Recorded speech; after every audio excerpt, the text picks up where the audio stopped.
কোনে আৰু কেতিয়া অসমত চাহ গছৰ আৱিষ্কাৰ কৰে? ইয়াৰ উত্তৰটো হৈছে C.A. ব্ৰোছ চাহাবে ইংৰাজী 1823 চনত চাহ গছ আৱিষ্কাৰ কৰে। ভাৰতৰ প্ৰথম মহিলা ৰাজ্যপাল কোন? ইয়াৰ উত্তৰটো হৈছে সৰোজিনী নাইডু। ভাৰতৰ জাতীয় জন্তু কি? ইয়াৰ উত্তৰটো হৈছে বাঘ। ভাৰতৰ প্ৰশাসনিক ব্যৱস্থাৰ মুৰব্বী কোন? উত্তৰটো হৈছে ৰাষ্ট্ৰপতি। ৰংঘৰ কোন স্বৰ্গদেৱে নিৰ্মাণ কৰিছিল? ইয়াৰ উত্তৰটো হৈছে প্ৰমুত্ৰ সিংহই। সংগীত সাধনাৰ ক্ষেত্ৰত প্ৰথম অসমীয়া পুথিখনৰ নাম কি?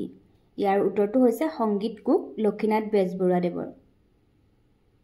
অসমীয়া সাহিত্যৰ ৱাল্টাৰ স্কট বুলি কাক আখ্যা দিয়া হয়?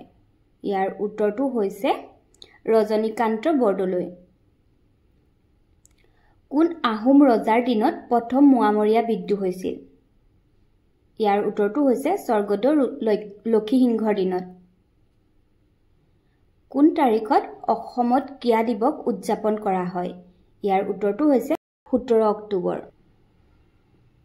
কেতিয়া মাজুলী মহকুমাক পূৰ্ণাংগ জিলাৰূপে গঠন কৰা হয়? ইয়াৰ উত্তৰটো হৈছে 2016 চনৰ 8 ছেপ্টেম্বৰত। সংস্কৃতৰ পৰা অনুবাদ কৰা প্ৰথম অসমীয়া নাটকখনৰ নাম কি? ইয়াৰ উত্তৰটো হৈছে শকুন্তলা। অসমৰ ক্ষুদ্ৰতম ৰাষ্ট্ৰীয় উদ্যানখনৰ নাম কি? ইয়াৰ উত্তৰটো হৈছে ওৰাং ৰাষ্ট্ৰীয় উদ্যান। প্ৰাচীন অসমৰ ঐতিহাসিক চহৰ হিচাপে কোনখন চহৰক জনা যায়? ইয়াৰ উত্তৰটো হৈছে শিৱসাগৰ। পংগল কোন ৰাজ্যৰ সংস্কৃতি? ইয়াৰ উত্তৰটো হৈছে তামিলনাডু। ভাৰতৰ প্ৰথম বাতৰি কাকতখনৰ নাম কি?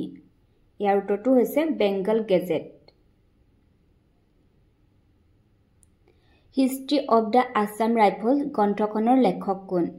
ইয়াৰ উত্তৰটো হৈছে L.W. শ্বেক্সপিয়েৰ। আহোমসকল অসমলৈ অহাৰ আগতে ক'ত বসবাস কৰিছিল? ইয়াৰ উত্তৰটো হৈছে মাওলুঙত। অসমীয়া ভাষাৰ প্ৰথম মহিলা আলোচনীখনৰ নাম কি? ইয়াৰ উত্তৰটো হৈছে উৰুলি।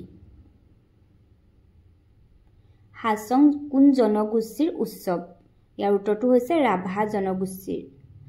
অসমত মহিলা বিশ্ববিদ্যালয় ক'ত আছে? ইয়াৰ উত্তৰটো হৈছে যোৰহাট।